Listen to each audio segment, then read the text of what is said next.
Okay, we're back officially now from our hiatus. Accidents were made, people happened, and it just wasn't. Let's ignore it. We're back. That's all there is to it. We're back with your weekly dose of news, and we're done. We're back. It's fine. Pretend it never happened. But the news happened. The news happened, but pretend our 3-4 week long hiatus didn't happen because stuff was going on. Whatever, we're here. Starting out the news on this fine Wednesday morning, tens of thousands of Verizon's communication workers walked off the job this morning in one of the largest U.S. strikes in recent history after contract talks hit an impasse. The strike could affect service in Verizon's Fios internet, telephone, and TV services in businesses across several U.S. Eastern Coast states, including New York, Massachusetts, and Virginia. Everybody loves politics news. Republican presidential candidate Ted Cruz is close to ensuring that Donald Trump cannot win the GOP nomination on a second ballot at the party's July convention in Cleveland, scooping up scores of delegates who have pledged to vote for him instead of the frontrunner if given the chance.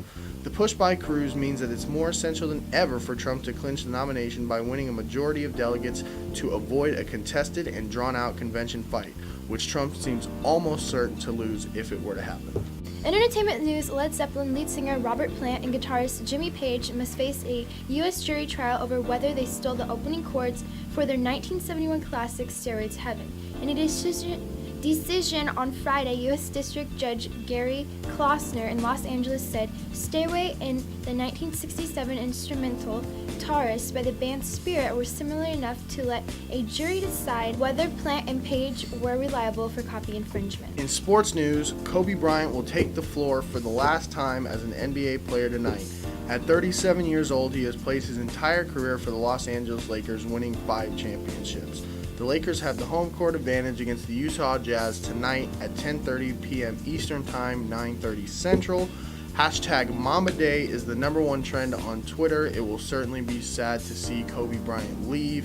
He has been in the league longer than I have been alive, so it's quite a day to see him finally hang up the shoes, and it'll be a fun game to watch. In other sports news, the Stanley Cup playoffs start today. Favorites to win the Cup are the Washington Capitals, Pittsburgh Penguins, Anaheim Ducks, and Los Angeles Kings. Also, in local news, a UNO student says she was forced out of her sorority. It all centers around a photo posted 8 months ago on Tinder. Last Sunday, her sorority called her in the meeting. Shannon says they told her this photo violated the rule of human dignity. I will put the photo in this video, and it's not safe for work, believe me, because this photo really violates all codes of conduct.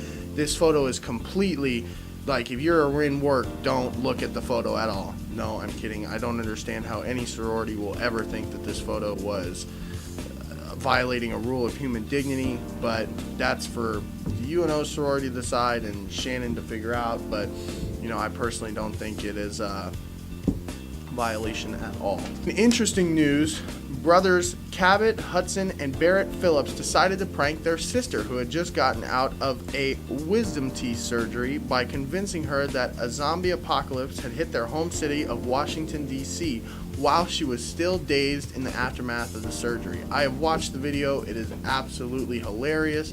It was posted on Monday, and it already has just under 9 million hits, and it sure will keep growing, and that will be one of the instant classics of all time. Well, that is it for the weekly dose of news so far. We are officially back on track. I'm Christian. And I'm Jenna. And we'd like to thank you for tuning in.